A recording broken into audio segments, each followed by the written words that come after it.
변복 목사의 아침 묵상 2023년 12월 12일 화요일 아침입니다. 오늘은 잠언 10장 12절로 21절 말씀을 통해서 생명의 길로 가게 하소서, 이런 제목으로 말씀 묵상의 은혜를 나누겠습니다. 오늘은 웨이브리즈 플랫폼을 위해 파트프라임 정영호 대표님과 만남을 갖습니다. 한 해의 마무리를 하는 소중한 시간입니다. 파트프라임 위에 주님의 은혜와 평강이 함께하기를 기도합니다. 저녁에는 스페이스R 젊은 세대 사역이 있습니다. 성탄절 사역과 겨울 수련회에 대한 다음 세대들을 위한 계획들을 나눕니다. 이끄시는 전홍재 목사님에게 놀라운 기름 부으심이 있기를 기도합니다. 아울러 스페이스R 감사가 또 5시에 있습니다. 수고하실 감사님과 모든 시간 주님의 인도하심과 세워주심이 있기를 기도합니다. 이날 주님은 어떤 말씀으로 인도하실까? 하나님을 경외하는 자의 입술과 그렇지 않은 자의 입술의 차이를 지혜로운 자와 미련한 자로 비교하며 말씀하고 있습니다. 그 가운데 첫 번째로 등장하는 말씀이 울림을 줍니다. 12절, 미움은 다툼을 일으켜도 사랑은 모든 허물을 가리느니라. 하나님을 경외하는 자는 자신을 사랑하신 하나님의 사랑으로 영혼을 대하게 됩니다. 그러기에 그의 입술은 상대의 허물을 감싸줍니다. 그러나 하나님을 경외하지 않는 사람은 영혼을 사랑이 아닌 경쟁으로 비교로 평가하기에 다른 사람의 허물을 지적하게 되고 그래서 다툼이 일어나게 된다는 것이지요. 오늘이라는 시간 하나님을 경외하는 자의 지혜로운 태도는 바로 허물을 덮어주는 사랑의 언어입니다. 돌아보면 저는 하나님의 사랑을 알고 또 많이 받았음에도 허물을 지적하는 사람으로 살았던 순간이 많습니다. 분명히 인격적으로 주님을 만나고 늘 감격하면서도 인간과의 관계에서 사랑을 사랑으로 전달하지 못하고 상대방의 허물을 지적함으로 다툼으로 만드는 어리석은 삶을 살아왔었습니다. 아마도 저처럼 하나님을 경외하지만 그 지혜로 살지 못하고 여전히 육신적인 삶으로 살면서 사랑으로 허물을 지적하여 다툼으로 만드는 이들이 적지 않을 것입니다. 이것은 가정 안에서 부부 간에도, 부모와 자식 간에도, 형제 간에도, 또 이웃 간에도 어떤 공동체에서나 동일하게 일어날 수 있는 사건인 것 같습니다. 또 반대로는 하나님을 경외하는 지혜로운 이들은 하나님의 지혜와 능력과 사랑이 얼마나 크고 놀라운지를 알기에, 또 우리의 삶 모든 현장에 하나님이 계심을 알기에 훈계를 들을 수 있습니다. 17절, 훈계를 지키는 자는 생명의 길로 행하여도 징계를 버리는 자는 그릇 가느니라.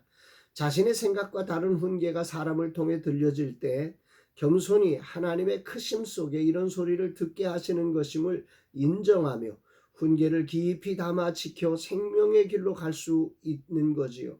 여호와를 경외하는 자들은 그렇게 이 자리의 주인이 하나님이시고 이곳에 운행하고 계시고 교통하고 계시고 일하고 계시는 하나님을 믿기에 그 사람을 넘어 그 사람의 소리를 뛰어넘어 하나님의 소리가 그 사람을 통해서 들려지는 것으로 알 수 있기에 훈계를 깊이 지켜내면서 하나님의 뜻을 묻고 하나님의 뜻대로 자신의 삶을 살아감으로 생명의 길로 나아갈 수 있는 것입니다. 그러나 하나님을 경외하지 않는 자들은 이런 훈계를 참을 수 없는 거지요. 들을 수 없는 거죠. 그래서 뛰쳐나가고 자신을 돌아보지 못하고 그 자리를 그냥 끝내버리는 거니까 결국은 자기 고집과 자기 생각과 자기 경험 안에서 살면서 잘못 가는 인생으로 살아갈 수밖에 없는 것입니다. 오늘 주님 내게 뭘 말씀하시는 것인가? 잠언을 통해 하나님을 경외하는 지혜가 구체적으로 입술을 통해 드러난다는 사실을 말씀하십니다. 하나님의 사랑과 능력과 지혜와 통치가 오늘 내 삶에 있음을 알고 믿기에 오늘이라는 시간에 주어진 모든 상황에서 나의 입술이 어떻게 반응하는지를 돌아보게 됩니다. 나의 입술의 모든 말과 나의 마음의 묵상이 주께 연락되기를 원합니다 고백하였던 시편 기자의 고백이 생각나는 아침이기도 합니다. 오늘이라는 삶의 자리에 하나님을 경외하는 나의 믿음이 구체적으로 입술로 정말 생명의 길을 만들어내기 위해서 사랑으로 상대의 허물을 덮어주는 그런 입술로 쓰임받기를 기도합니다. 또한 나에게 다가오는 훈계와 징계조차 겸손히 그것을 지켜내서 하나님의 뜻을 분별하고 생명의 길로 갈 수 있는 그런 사람이 되었으면 참 좋겠습니다. 오늘 마지막으로 이 구절이 결론처럼 다가옵니다. 16절 의인의 수고는 생명에 이르고 악인의 소득은 죄에 이르느니라. 하나님을 경외하여 사랑으로 허물을 덮으며 주변의 허물을 지적하는 삶에 대해 겸손히 지켜서 하나님의 뜻을 행하는 수고는 결국 생명에 이른다는 것입니다. 정말 하나님을 경외해서 사랑으로 허물을 덮어주며 주변의 허물을 지적하는 삶에 대해서 누군가 나의 허물을 지적할 때 그것을 겸손히 지켜내면서 그 속에 담긴 하나님의 뜻이 무엇일까를 고민할 때 그런 수고는 생명에 이른다는 거죠. 그러나 반대로 수단과 방법을 가리지 않고 오직 자신의 유익을 따라 사는 삶의 결과는 죄에 이를 뿐이다. 그리고 멸망에 이른다 말씀하고 있습니다. 오늘이라는 하루의 삶이 생명의 길과 멸망의 길을 선택하는 아주 중요한 기로에 있음을 알게 됩니다. 그것도 나의 입술이 하나님을 경외함으로 어떤 것을 선택하느냐에 따라 결정된다는 사실을 보게 됩니다.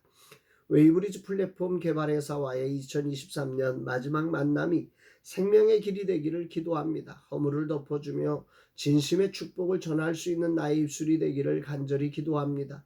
믿음이 생각에만 있고 입술로는 전혀 엉뚱하게 나오는 나의 지난날의 잘못을 회개하며 오늘 그 악순환의 고리를 끊고 생명의 길로 나아가는 첫날이 되기를 다짐합니다. 주님, 이 종의 믿음과 입술을 주장하여 주옵소서. 고백합니다. 주님, 진실로 소중한 동역자를 만나게 하심에 감사드립니다. 생각할 수 없는 저에게 길을 열어주시기 위해 바트프라임을 만나게 하셨고 여기까지 인도하시며 우리를 빚어주신 사랑에 감사드립니다. 주님의 행하심이 참으로 의롭고 선함을 찬양합니다. 오늘도 이 하나님을 신뢰하며 생명의 샘으로 상대방에게 생명을 전해줄 뿐만 아니라 또한 생명의 길로 나아가는 자 되게 하여 주옵소서. 고백하는 아침입니다. 사랑하는 여러분, 여러분들의 삶의 자리도 오늘 여호와를 경외함으로 오늘 여러분의 입술이 어떻게 사용되어 있는지를 한번 점검해 보며 생명을 낳고 생명이 흘러가며 생명을 전하는 그런 아름다운 하루의 삶 되기를 주의 이름으로 축복합니다. 사랑합니다, 여러분.